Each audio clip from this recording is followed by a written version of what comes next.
Bonjour à tous, bon voilà, vous êtes à la ferme de la Réauté, je suis Jean-Claude Ferron, le chef d'exploitation, et vous êtes ici dans l'espace magasin où on vend nos produits.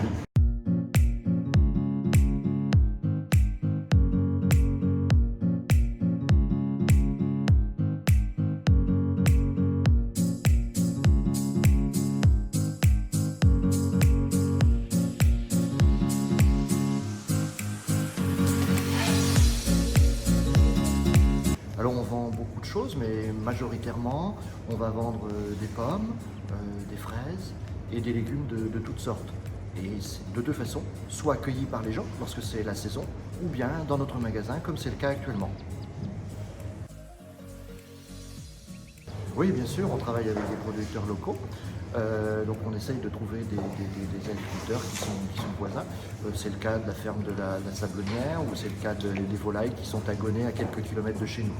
On change d'environnement puisqu'on a quitté le magasin dans lequel on était et dans lequel on vend nos produits.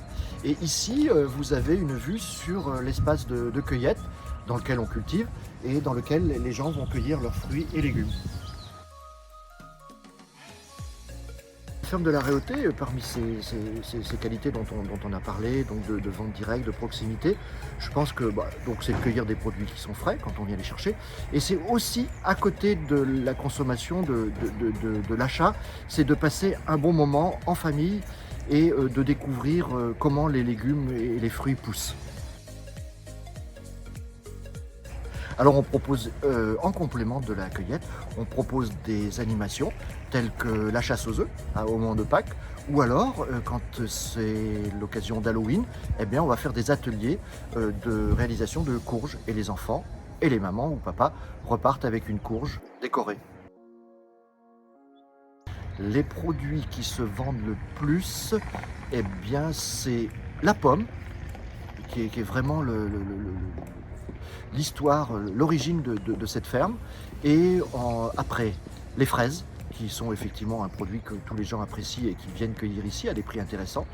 Et puis en troisième, s'il faut faire un tiercé, un podium, eh bien on va mettre les tomates. Voilà.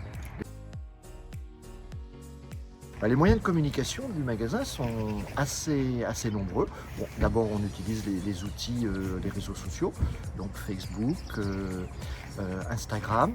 On a bien entendu un site internet. On communique par newsletter.